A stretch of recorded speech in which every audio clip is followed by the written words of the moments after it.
We could have gone a lot of different directions. We as a group sat down and we thought what we can give to the group that's going to be not just repetitive and tired and old. So we discussed and talked about kind of how a lot of times when we talk about soccer in the country, we're discussing, you know, the tired old issues, you know, the parenting, the coaching, the not enough getting enough respect as a game in this country, and we felt that we want to move away from that because those arguments have been heard all along and everywhere. So we wanted to look at a different kind of situation.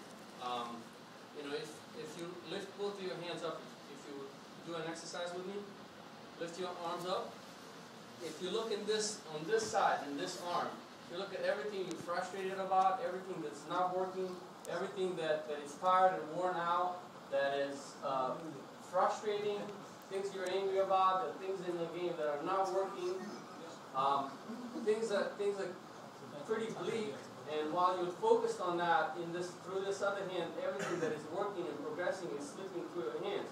So your focus and your energy is pointed in this direction, and you're not really seeing the progress that is being made. So with YMCA, we can do that one also later. That's for tonight. If we look at the history of the game in our country here, you know, we had one World Cup, but there wasn't very a qualifying situation. It wasn't very difficult to get into, I would guess. The second World Cup also after the World War II, not really that difficult to get into. The first time after that, when we qualified, was 40 years later, and it was the 1990 World Cup, and we had, you know, our friend Paul Caligiuri here to thank for that with a shot heard around the world. I don't know if we can see the video of that. It was streamed online. The rest of it.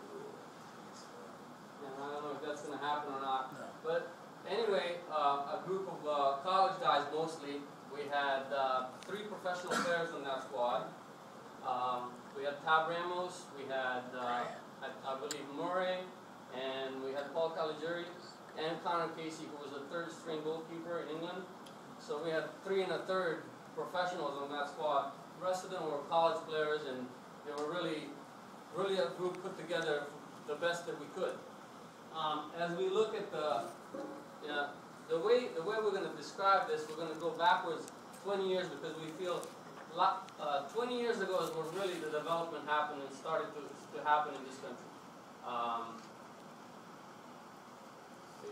You know, they're watching the screen, so they're not following me. So they're reading while I'm talking. So we just really in reality, we want to go back to 1990 and look at the state of soccer, state of the game 20 years ago, because we feel that that's where the things started to really develop. And if you look back, you know, I've talked to Paul directly about that 1990 team. In 1990, it was a group thrown together. They had an equipment guy go out and scout the locations in Italy. He became an administrator overnight.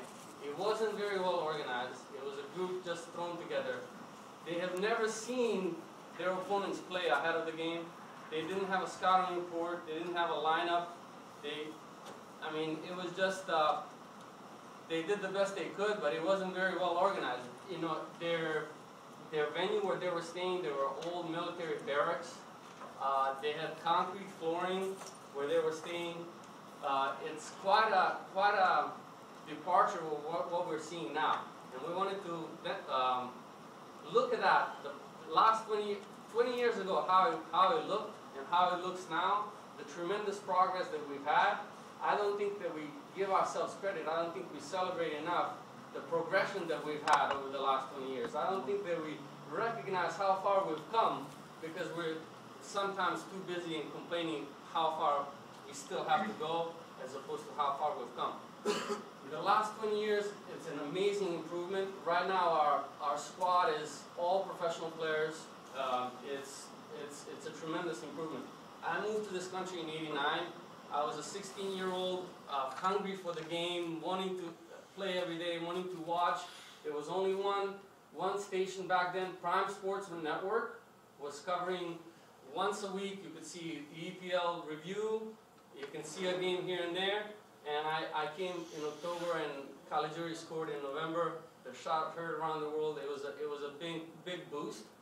In terms of the club game and club scene, it was very difficult to find a team that was high level, and I wanted to continue to grow. And the first month in the country, I was thinking, you know what, I'm gonna have to go back because I was so homesick. I had nowhere to go. I knew